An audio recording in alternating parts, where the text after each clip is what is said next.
Are you ready to make some changes in the way you address EDI or DEI challenges in your workplace?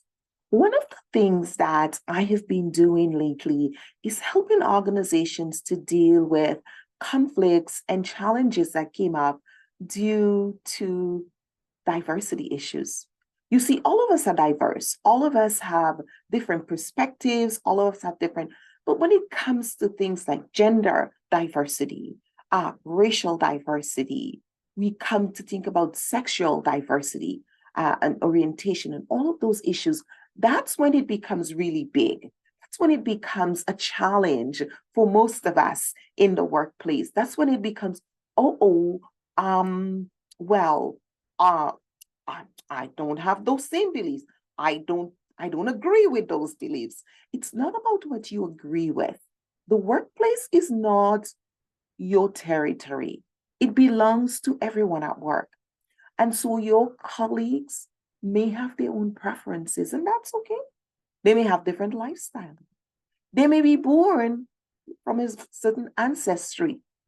And when we start having judgments about people at work because they are from a certain group or they have a particular affiliation that we don't necessarily understand, or we may be gathering stereotypes or harboring misgivings about, often when something happens, it becomes, a self-fulfilling prophecy. I knew that. I expected that. That's what I expected from them. It's because of, and we run to those judgments, and sometimes we do it subconsciously. We're not even aware that we're doing it.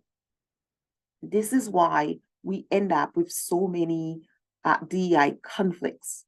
Sometimes the conflict is because we are worried that if we start opening things up to everyone, then, I won't be able to, my child won't be able to work here. My grandson, my nephew, my friend, I won't be able to. You see, most of us are used to when there is an opening at work, we know somebody from my high school, somebody that lives in the cottage next to me, somebody I'm familiar with, somebody I have a rapport with. And so I would tell that person, there is an opening in my workplace. Why don't you apply? And so we want to work with the people we know, the people we feel comfortable with, and the people we feel safe with. And that's quite okay. However, that would be fine and can continue that way if we were all treated the same way. If it belonged to us alone. Our world is changing and we need to be more inclusive. So instead of having me send my friend to apply, why not open it up to bring in people of diverse background, people of different affiliation, people who have different perspective, because otherwise groupthink will set in and then everything will stay the same. And humans hate change, but we were designed to flourish in change. It's the fear of change that often keeps us handicapped, keep us bent on keeping things the same. But truly, we all get bored and tired of things being the same or staying the same. We all want to see things change. We all want to see new ideas, new perspective. We all want fresh ideas, new people in our workplaces around us. That is what we want. But we don't want to sacrifice for it to happen. We don't want it to be at the expense of us being able to bring our friend to work or having our coworkers become our friends.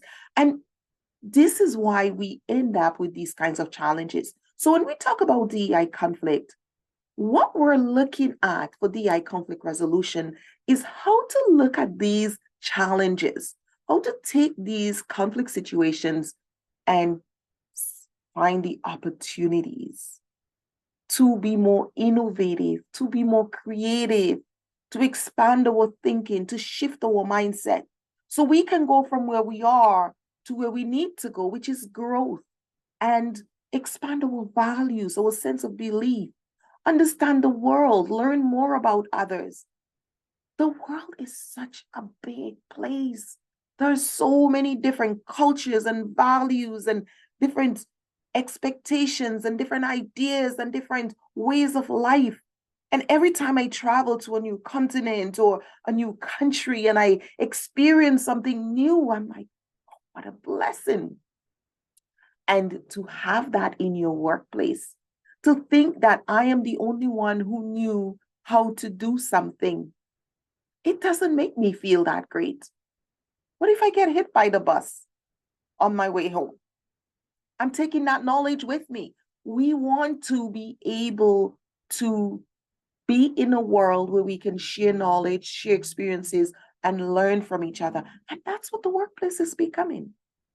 So when we have new people into our organization, maybe from different ancestry, orientation, culture, language, heritage, it's important to include them into the decision-making process. When we don't do that, they feel excluded. They don't see the workplace as a place that reflects their dreams, their values, their hopes, a place they could work and retire at.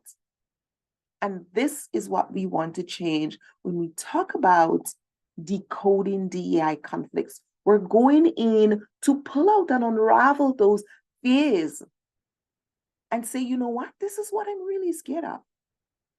But can we turn that fear? Can we look for the opportunity that's lying underneath that fear? Can we look at what the possibilities are and what we really could be doing instead of worrying and fearing?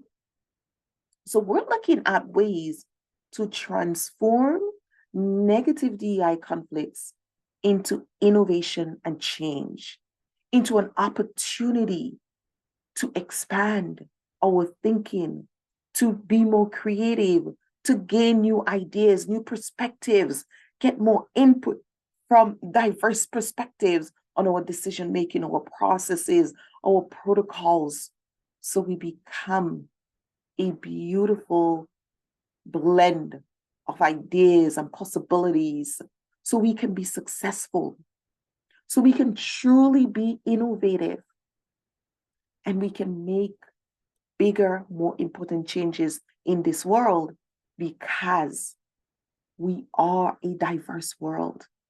We are of different ancestry, skin colors, racial types. All of these differences were designed to make us better, to have a better, more brilliant world, to have more opportunities. And this is the time we need to grab hold of it and say, what can I learn from this? What else is there to learn and explore? And that's the beautiful thing about it, is we never have to stay the same. We never have to remain in the same position with the same ideas, with the same thoughts, because now we are surrounded by diversity.